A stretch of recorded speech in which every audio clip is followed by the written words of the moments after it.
मित्रांनो, सध्या महाराष्ट्राची डोकेदुखी राजकारणाची करून ठेवलेला व्यक्ती म्हणजेच मनोज जरांगे आणि मराठा समाज. मराठा समाज कसा निर्णायक ठरू शकतो, मराठा समाज कसा गेम चेंजर असू शकतो, किंवा आपले हक्क मिळवण्यासाठी समाजाला शेवटी एकत्र येऊन ते लढाई निर्णायक होईपर्यंत लढायची आहे याची जाणीव आज आपल्याला झालेली आहे. 24 तारखेला जी सभा झाली निष्पन्न किंवा सभा हो घातली होती, त्या सभेतनं काय निष्कर्ष पुढे आले की मराठ्यांची पुढची रणनीती काय असणार आहे. आणि त्यांची जी आपण एक वारंवार व्हिडिओ बनवायचा की वंचित आणि मराठा कार्यकर्ते किंवा जरांगे पाटील हे एकत्र येऊन एक नवीन राजकारणाचा एक नवीन पायंडा पाडतील, ह्या गोष्टी यातून थोड्याशा स्पष्ट झालेल्या आहेत. मित्रांनो, मी आपला मित्र जगताप आर, तुम्ही बघत आहात आपलं आवडतं चॅनल. बघा, आता कालची जी सभा होती त्या सभेमध्ये दोन गोष्टी कळल्या की मराठ्यांना लोकसभेची गरज नाही, मराठ्यांना विधानसभेची गरज आहे. त्यांचं म्हणणं आहे की आरक्षणाचा शत्रू हे केंद्र नसून हे राज्य सरकार आहे. मराठ्यावरती गुन्हे हे राज्य शासनानं नोंदवलेले आहेत आणि मराठ्यावरती अन्याय असेल किंवा त्यांच्यावरती ही वेळ जी आणलेली आहे ती वेळ पूर्ण राज्य शासनाने आणलेली आहे. त्यामध्ये त्यांनी हे सांगितलेलं आहे की आपली लढाई ही लोकसभेसाठी नसून आपली लढाई ही विधानसभेसाठी आहे. हा झाला पहिला मुद्दा. त्यांनी त्या ठिकाणी त्यांनी मुद्दे मांडलेले आहेत. त्यांची पुढील राजकीय भूमिका काय आहे. आता जरांगे पाटलांची कुठली राजकीय भूमिका नाही. त्यांनी स्पष्ट सांगितलेल्या पाठीमागे की मी कुठल्याही राजकीय भूमिकेमध्ये हस्तक्षेप करणार नाही किंवा त्यांना कळत नाही काही, मी त्यामध्ये उतरणार नाही.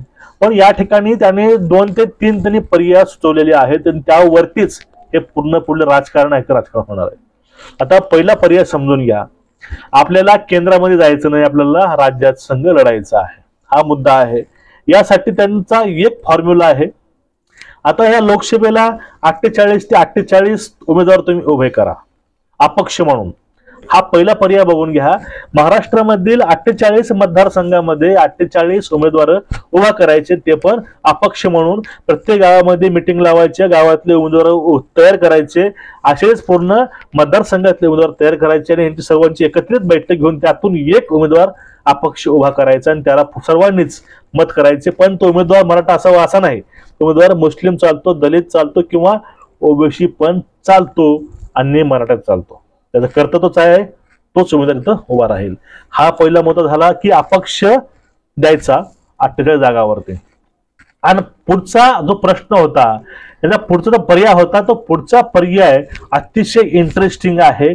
आणि त्या पर्यायातून आपल्याला हेच कळतं की जे बघा काही दिवसापूर्वी प्रकाशजी आंबेडकरांनी अल्टिमेटम दिलं होतं महाविकास आघाडीला, ते अल्टिमेटम कुठलं की तुम्ही पहिले लिहून द्या, तुम्ही भाजपात प्रवेश करणार नाही, तुम्ही पहिलं आमचे हे 39 मसुदा मुद्दे आहेत तुम्ही मान्य करा. ह्या ज्या अटी होत्या तीच 8 नेमके पुढे आणलेल्या जरांगे पाटलांनी, आणि ती त्यांनी 8 पुढे केली उभा. आणि याचं ही 8 बघून आपल्याला या ठिकाणी असं वाटतंय थोडंसं काहीतरी कनेक्शन या ठिकाणी प्रकाशजी आंबेडकर आणि जरांगे पाटलांना आपल्याला लावता येईल या ठिकाणी. कारण दोघांच्याही मागण्या साम्य आहेत आणि त्यामध्ये सिमिलर जी गोष्ट आहे ते म्हणजे काय, लिहून घ्यायची.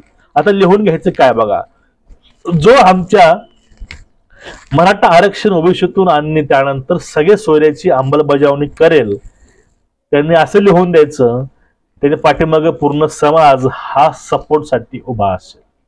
त्यांचा हा एक यामध्ये पर्याय होता.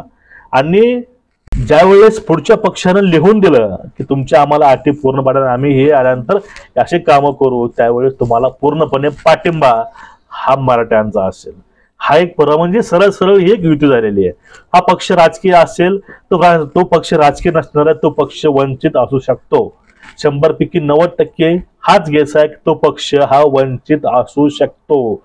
जरांगे पाटलांनी या ठिकाणी युती किंवा आघाडी बोलली नाही, ते पक्षांची गोष्ट बोललेली आहेत.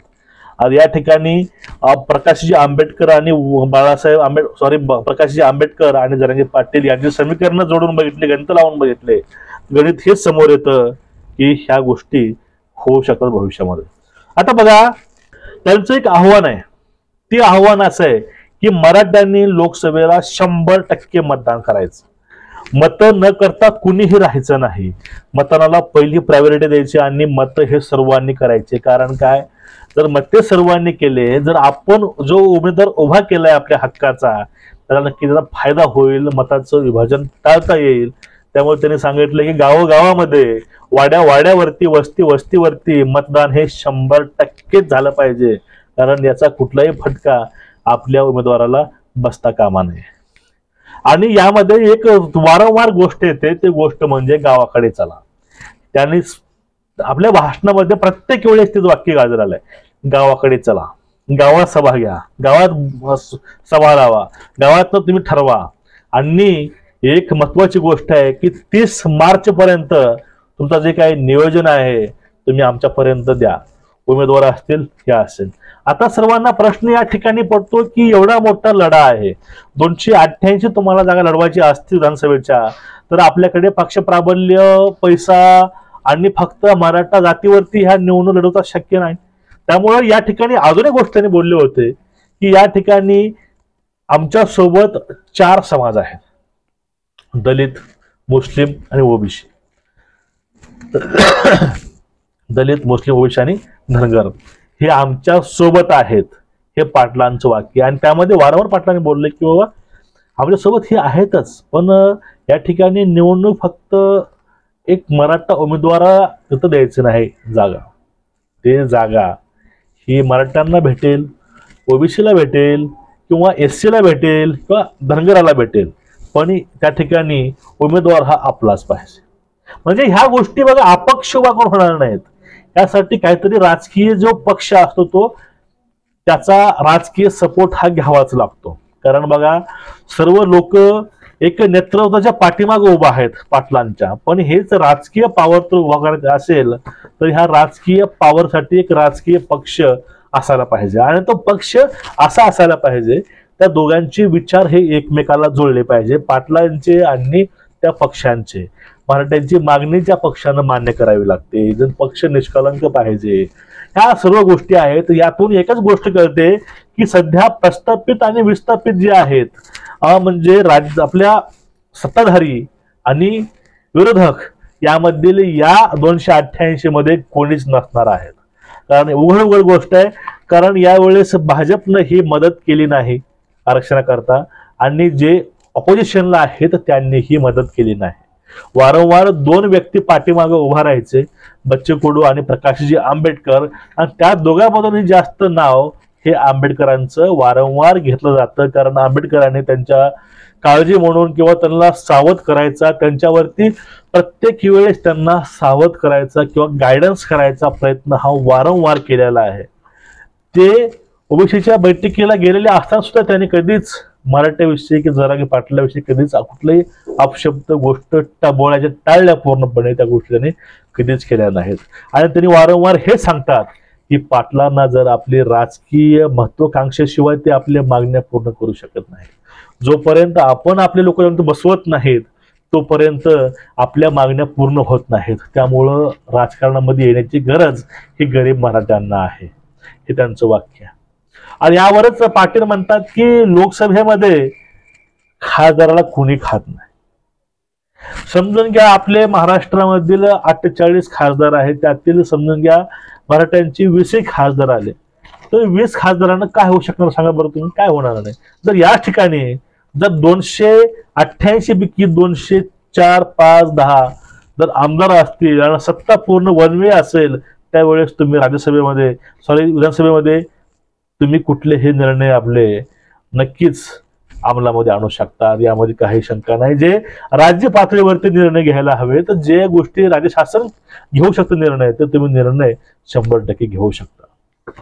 आता एकूणच या ठिकाणी अशी गोष्ट पाहायला मिळते की शरद पवारांचा माणूस आहे, ह्या गोष्टीला आज राजकीय पडदा पडलेला आहे. ठीक आहे, त्यामुळं जरांगे पाटील हे सर्वसामान्य नेतृत्व आहे, या पाठीमागं ही मराठा समाज आहे, कुठला राजकीय किंवा कुठला पॉलिटिकल लीडर नाही, ही गोष्ट आज स्पष्ट झालेली आहे.